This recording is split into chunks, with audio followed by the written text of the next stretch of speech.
Start a YouTube, they say. It'll be easy, they say. You'll make more money than TikTok. So here we go. This is going to be trash. But then again, a lot of YouTube is trash. So this won't be that much different. I have a camera strapped to myself, and I'm in the Maldives at a hotel called Adaaran Prestige Vadoo. I'm going to give you a little look in the area and just chat. And I'm going to upload it. I'm going to upload this totally uncut. I don't know what I'm doing, but the only way to start a journey is to take that first step.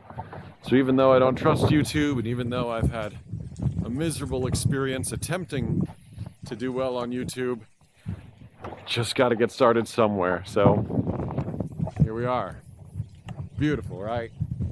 It's a beautiful prison. Once you're here, you're not going anywhere. There are good things about it, there are bad things about it. It's a decent resort, food's fine, the views, I mean, honestly, pretty tough to beat if you're into this sort of thing. I think my biggest problem with the area is there's just no chaos. You know, most times when my wife and I take a vacation, we involve ourselves in as much noise as possible and as much movement as possible. And, you know, we make crazy videos, we go out to parties and clubs and insane restaurants. Today, and this entire week, the whole experiment was, what if we just did something that's like just us? Nice and quiet, romantic, no other people. We don't invite 9 of our friends to make a video. What if we just did something private? And 2 days in, we're like, oh boy, this was a mistake. And it's not to knock the Maldives as a whole. It really does look like a postcard. But for the amount of travel and the amount of money that it takes to get here, I don't think, if I did this again, I would definitely research a little bit better. I feel like one of the big problems is that I didn't do enough research on just how vast this place is and just how difficult it is to get from hotel to hotel or experience to experience. For instance, I really wanted to dive with whale sharks, and they're nowhere near this area.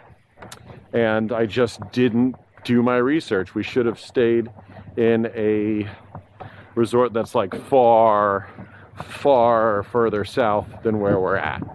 Because had we done that, we would have been able to book a whale shark snorkeling tour. Hey, how you doing?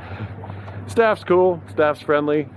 You know, it's exactly what you'd expect from a place that's super duper expensive. But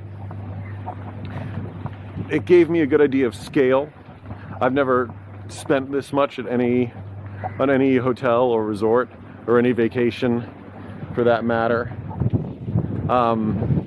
But man, I know if we ever do this again, I am going to spend this amount of money in Mexico or a lot of the other places we've gone.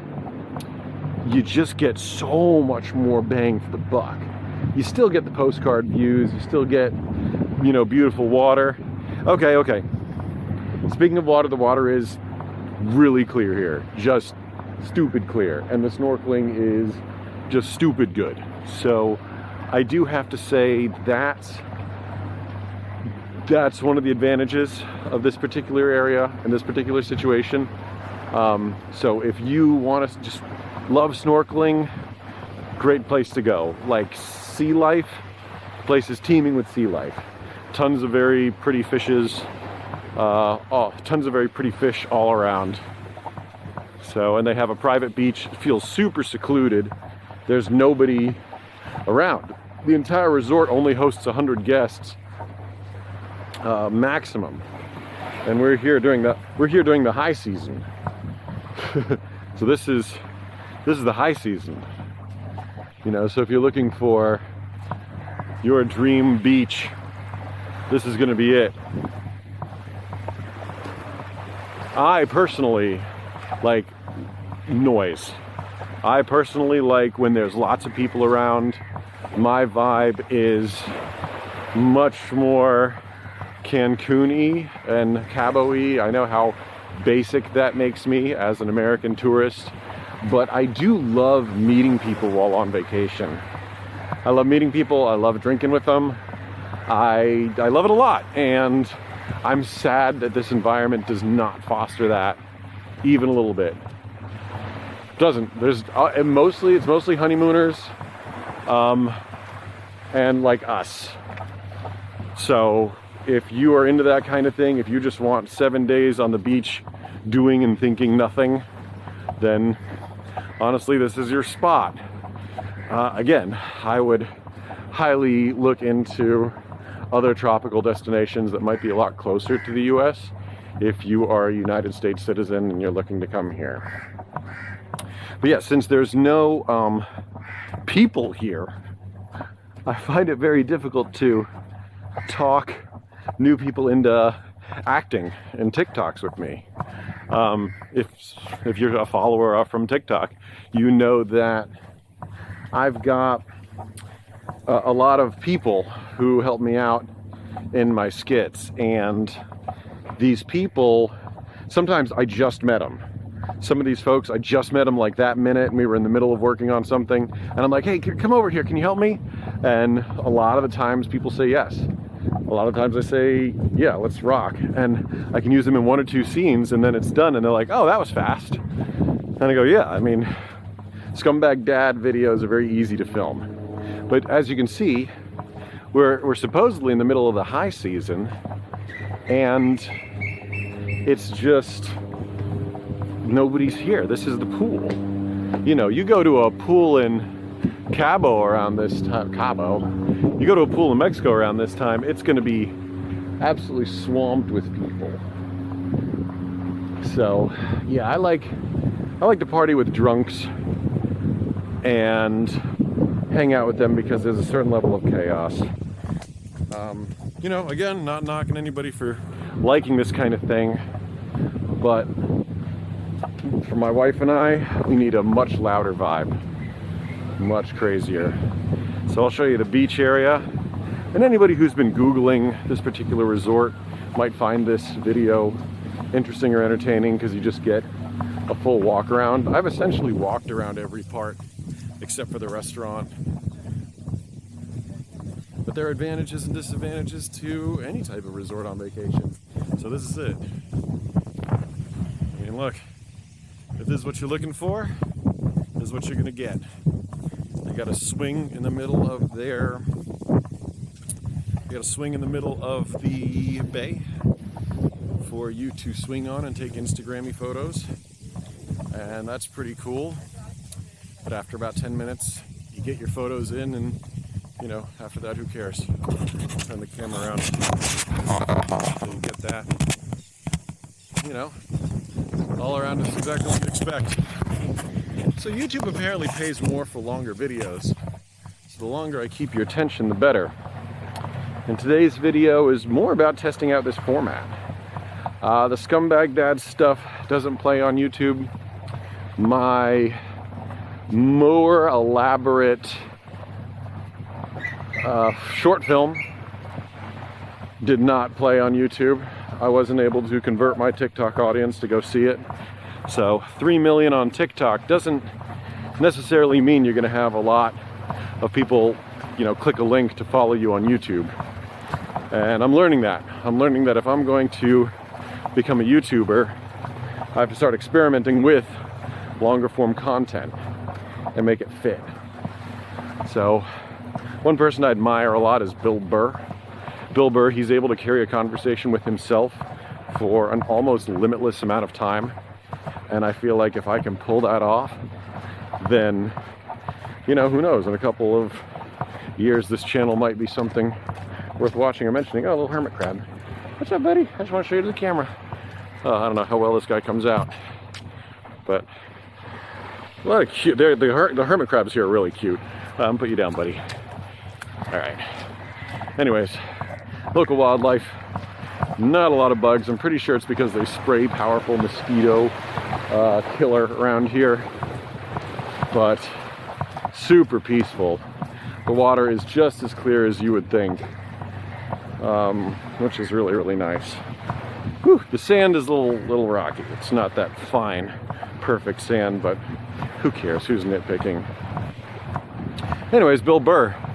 Yeah, I really like his stuff. I kind of think if I can pull off a ranty Bill Burr travel blog, I might actually have something here. You know, who knows? At the end of the day, I just gotta take my first step into trying. Those of you who have seen my Scumbag Dad videos, hello, welcome. Hope you're already subscribing to this channel. I've learned from the other YouTubers that you have to constantly be telling people to like and subscribe, or else they don't do it, or leave a comment. Hannah and I struggle with that a lot, about the nature of seeing things that people do that we find annoying on social media, but understanding that they're doing them to appeal to an audience in a way that is arguably much more successful than the way Hannah and I have been doing it.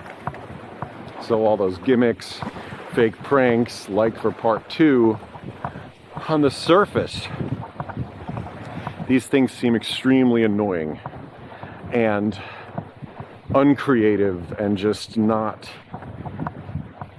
good. But I can't deny the power of their numbers.